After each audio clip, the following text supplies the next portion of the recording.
Everyone, welcome to walkie talk. મિત્રો, આપણે કોઈપણ સક્સેસ વ્યક્તિની જો સ્ટોરી ઉઠાઈને જોઈએ તો એની અંદર મિત્રો એક જ વસ્તુ બહાર નીકળે છે કે દરેક સફળ વ્યક્તિને પોતાની ઉપર આત્મવિશ્વાસ હોય છે. મિત્રો, અહીંયા પોતાની ઉપર આત્મવિશ્વાસ હોવો એનો મતલબ શું કે એ પોતાને જાણે છે, પોતે કયું કાર્ય કરી શકે છે એ બાબતથી એ જાણીત છે અને એને પોતાની ખામીઓ પણ ખબર હશે. મતલબ કે આ જે દરેક વસ્તુઓ છે એ સ્વ સાથે સંકળાયેલી છે. તો મિત્રો, આજે જે આપણે વાત કરવાના છે એ સ્વ વિશે જ વાત કરવાના છે. મતલબ કે આ સ્વ છે શું? સેલ્ફ જે આપણે કહીએ છીએ, સેલ્ફ કોન્ફિડન્સ કહીએ છીએ, સેલ્ફ મોટિવેશન કહીએ છીએ, અથવા તો આપણે અમુક વખત એવું પણ સાંભળ્યું છે કે અમુક જે વ્યક્તિઓ છે એ સેલ્ફ મેડ વ્યક્તિઓ છે. તો ખરેખર આ જે સેલ્ફ છે, સ્વ છે, એ ખરેખર સ્વ છે શું? એના કેટલા સ્વરૂપ છે, એના કયા કયા પ્રકારો પડે છે, એ સ્વ ઉપર કઈ કઈ બાબતો આધારિત છે, અને બીજી વસ્તુ, સૌથી મહત્વની વસ્તુ કે સ્વને આપણે કઈ રીતે સુધારી શકીએ, એના ઉપર નિયમન કે નિયંત્રણ કઈ રીતે લાવી શકીએ. તો મિત્રો, ચાલો શરૂ કરીએ આજનો વિડીયો. સ્વ. તો મિત્રો, સૌથી પહેલા તો સ્વ એટલે શું કે વ્યક્તિ પોતાને જે રીતે જુએ છે તેને જ કહેવાશે સ્વ. મતલબ કે આપણે આપણી નજરમાં પોતાને કઈ રીતે જોઈએ છીએ એને કહેવામાં આવશે સ્વ.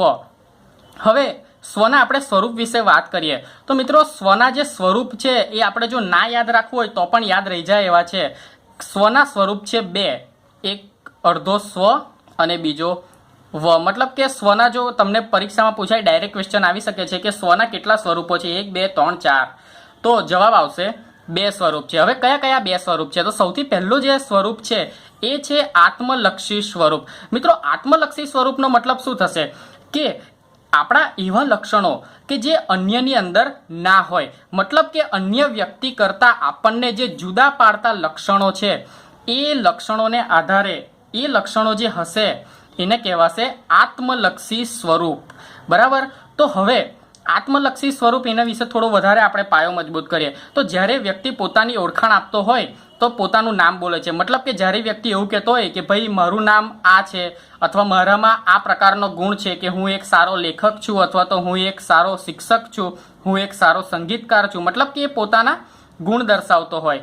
બીજી વસ્તુ કે જ્યારે એ પોતાની માન્યતાઓ દર્શાવતો હોય કે હા ભાઈ, મને નસીબમાં હું ભરોસો રાખું છું, અથવા તો હું નસીબમાં ભરોસો નથી રાખતો. આવી જે બાબતો છે, અથવા પોતાના કૌશલ્ય વિશે કહેતો હોય કે હા કે ભાઈ મને કોમ્પ્યુટર ખૂબ સારી રીતે આવડે છે, અથવા તો મને કોમ્પ્યુટર આવડતું નથી. મતલબ કે નામ, ગુણ, માન્યતા કે કૌશલ્યો, આવી જે બાબતો છે એ બાબતો વિશે જ્યારે વ્યક્તિ અન્ય વ્યક્તિથી અલગ પડી જાય છે તો એવા સ્વના સ્વરૂપને કહેવામાં આવશે આત્મલક્ષી સ્વરૂપ. મિત્રો, આત્મલક્ષી સ્વરૂપ મતલબ કે પોતાના જ અમુક ગુણની વાત કરવાની છે.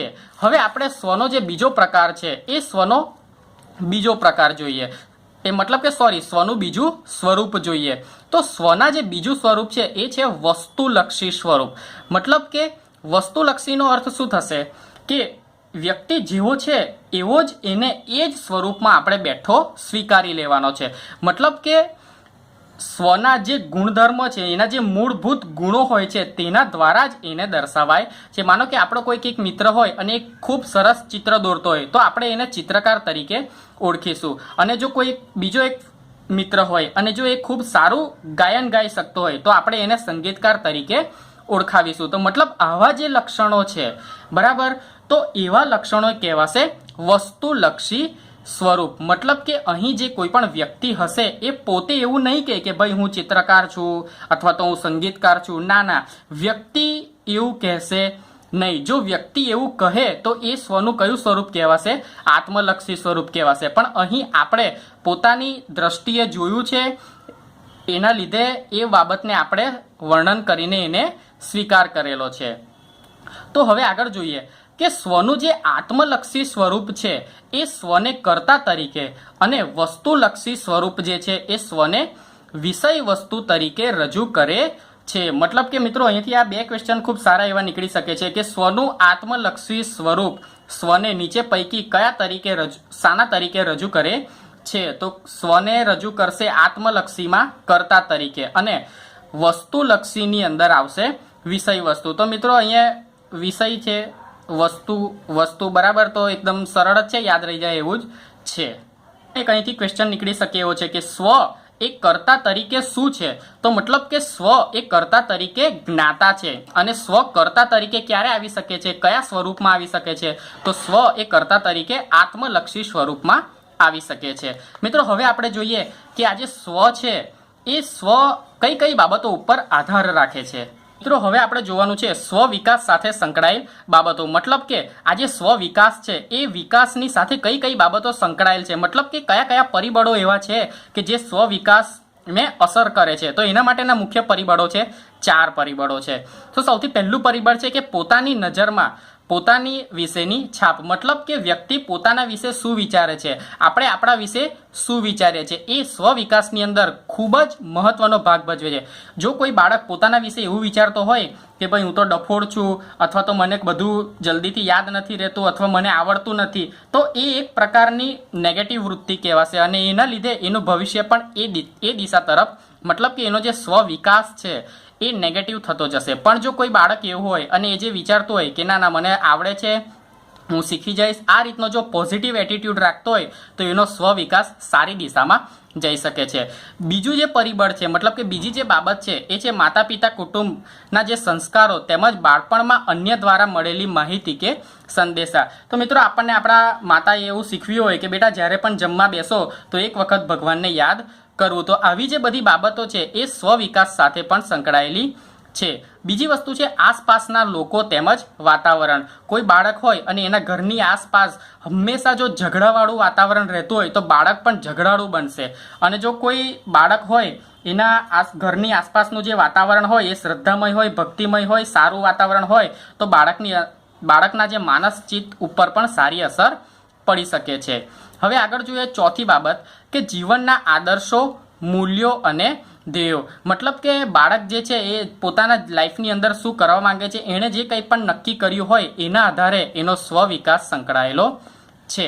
હવે મિત્રો આપણે જોઈએ કે આ જે સ્વ વિકાસ છે એ સ્વ વિકાસના અથવા તો જે સ્વ છે, સોરી વિકાસ નહીં આવે, ખાલી સ્વ જે છે એ સ્વના કેટલા પ્રકાર છે, સ્વના જે પ્રકાર છે એ કયા વૈજ્ઞાનિક દ્વારા આપવામાં આવ્યા છે. તો મિત્રો આ જે સ્વના 3 પ્રકાર છે મુખ્યત્વે, તો એ હિગિન્સ વૈજ્ઞાનિક દ્વારા આપવામાં આવ્યા છે. તો 3 પ્રકારની અંદર સૌથી પહેલો પ્રકાર છે વાસ્તવિક સ્વ. મતલબ કે વર્તમાન સમયમાં આપણે જેવા હોઈએ, આપણી અંદર કોઈ સારા ગુણો હોય અથવા તો કોઈ દોષો હોય તો એના વિશેનો વિચાર કરો, એને કહેવાશે વાસ્તવિક સ્વ. પછી સંભવિત સ્વ એટલે હું કેવો બની શકું છું. મતલબ કે ભવિષ્યનો વિચાર કરવો જોઈએ કે ના ના આ રીતનું હોય તો હું આ રીતે બની શકું છું. અને ત્રીજો જે પ્રકાર છે એ છે આદર્શ સ્વ. મતલબ કે મારે કેવા બનવું જોઈએ, હું કેવો બની શકું છું નહીં, પણ મારે કેવું બનવું જોઈએ. જો એક ઉદાહરણ આપું સરસ મજાનું, તો વર્તમાનની અંદર આપણે વિચારીએ છીએ કે હા ભાઈ વર્તમાનમાં હાલમાં તો હું શિક્ષક નથી બરાબર, પણ હું મારી મહેનત જે છે એ ચાલુ રાખીશ તો એક સારો શિક્ષક, મતલબ કે એક શિક્ષક બની શકીશ. તો અહીંયા જે વાસ્તવિક સ્વ છે એ વાસ્તવિક સ્વમાં વર્તમાન સમયની વાત છે. મતલબ કે હું હાલમાં શિક્ષક નથી તો એ બાબત આવશે વાસ્તવિક સ્વમાં.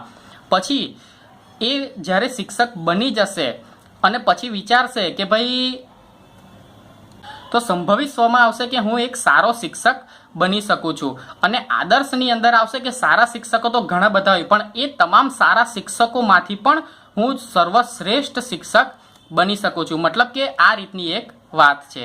આપણે જોવાનું છે કે સ્વનિયમન, મતલબ કે આપણે જે પોતાની જાત છે એના ઉપર નિયંત્રણ કઈ રીતે લાવી શકીએ છીએ. તો સૌથી પહેલાં તો સ્વનિરીક્ષણ આવશે.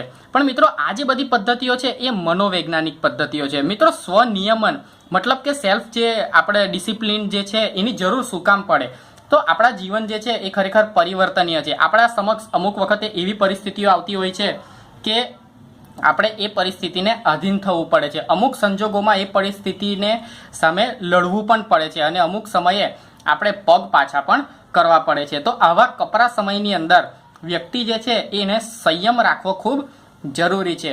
તો મિત્રો ભારતીય જે સંસ્કૃતિ છે, ભારતીય જે શાસ્ત્ર છે એના અનુસંધાનમાં જો આપણે વિચાર કરવાનો પ્રયત્ન કરીએ તો આ જે સ્વનિયમન છે એ સ્વનિયમન માટે વ્રત, ઉપવાસ, પછી રોજા, આ જે બધી બાબતો છે એને એક સ્વનિયમનના સાધન તરીકે ગણવામાં આવે છે. પણ હાલની અંદર જે આપણે વાત કરવાની છે એ છે મનોવૈજ્ઞાનિક પદ્ધતિઓની. તો મિત્રો મનોવૈજ્ઞાનિકની અંદર આવશે સૌથી પહેલાં તો સ્વનિરીક્ષણ, એનો મતલબ થશે કે સેલ્ફ ઓબ્ઝર્વેશન, પોતાના વિશે વિચારવું. હવે આ જે સેલ્ફ ઓબ્ઝર્વેશન છે મતલબ કે સ્વનિરીક્ષણ છે એને મનોવિજ્ઞાનની હાલતી ચાલતી પ્રયોગશાળા પણ કહેવામાં આવે છે. મતલબ કે આની અંદર શું હોય છે કે આપણે પોતાની જ ખામીઓ વિશે વાત કરવાની, મતલબ કે વિચાર કરવાનો. પણ મિત્રો આ જે પદ્ધતિ છે એ ખરેખર બહુ કઠિન છે. સ્વનિરીક્ષણ મિત્રો એક વસ્તુ છે કે જ્યારે આપણને કેવું હોય છે કે કોઈ બીજા વ્યક્તિ વિશે જો વિચારવાનું કહે તો આપણને હજારો વિચાર આવે છે કે હા ભાઈ આ આવો છે, આનામાં આ ગુણ છે, આનામાં આ ગુણ નથી, આ ખરાબ છે, આ છે, તે છે. પણ જ્યારે પોતાની વાત આવે તો આ વસ્તુ ખૂબ કઠિન છે, કારણ કે આપણને ક્યારેય આપણા દોષ દેખાતા નથી, આપણી ખામી દેખાતી નથી. બરાબર, આપણને હંમેશા એવું દેખાય છે કે ના ભાઈ હું તો સારો જ છું, બટ એવું જરૂરી નથી. મિત્રો બીજો જે પ્રકાર છે એમાં છે ઉદ્દીપક નિયંત્રણ. તો મિત્રો આ જે ઉદ્દીપક નિયંત્રણ છે આ એક ખરેખર ખૂબ જ અતિ મહત્વનું એક કહી શકાય કે પ્રવિધિઓ છે કે આની અંદર શું હોય છે કે કોઈ પણ પ્રકારના ઉત્તેજના જન્માવનાર પદાર્થોથી આપણે કેવું રહેવું જોઈએ, દૂર રહેવું જોઈએ, અને એના દ્વારા આપણે સંનિયમન જે છે એ ઝડપથી પ્રાપ્ત કરી શકીએ. મિત્રો એક સીધી ને સરળ વાત કરું તો હાલની આપણી ઉંમરની અંદર આપણને પોર્ન જોવાનું મતલબ ગમે છે. બરાબર, બહુ ઘણા અમુક વ્યક્તિ હોય છે, ઘણા એડિક્ટેડ પણ હોય છે. તો આના દ્વારા જે સ્વ છે એ ખરેખર એક ખોટી દિશામાં જઈ રહ્યો છે.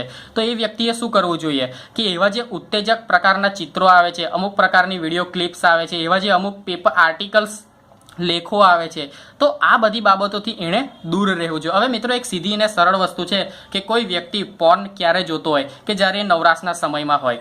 બરાબર, તો એ નવરાશના સમયમાં એણે કોઈક મહાન પુરુષના જીવન ચરિત્રોનું વાંચન કરવું જોઈએ. પણ વાંચન તો કેવું આપણા માટે બહુ એટલું બધું આપણને ગમતું નથી.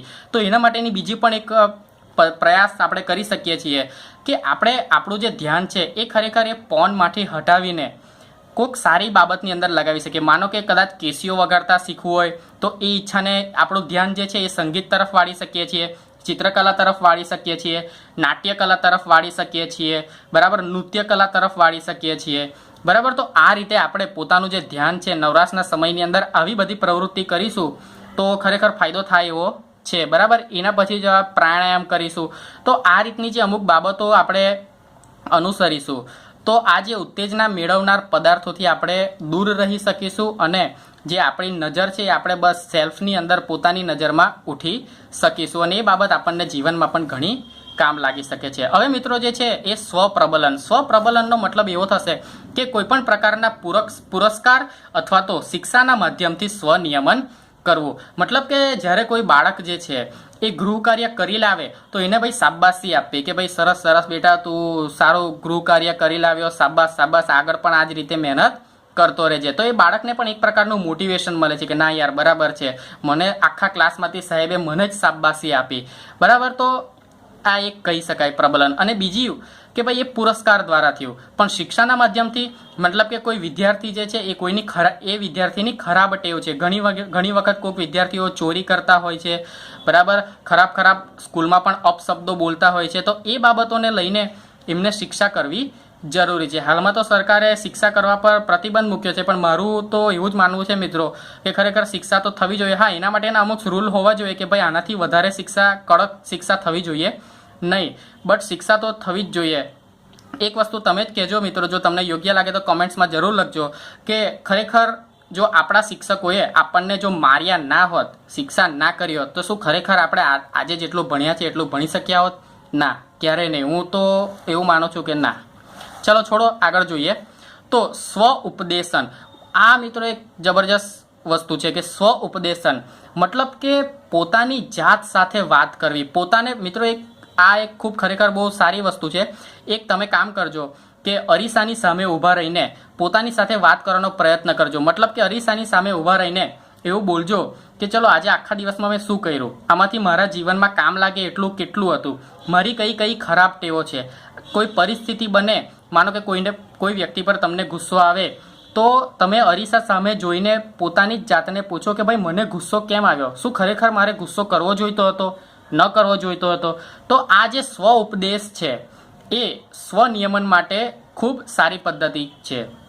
હવે એની અંદર એમિલી કુવા દ્વારા એવું કહેવામાં આવ્યું છે કે day by day in every way I am getting better and better. અને લુઈસ દ્વારા એવું કહેવામાં આવ્યું છે કે now I love and approve of my self.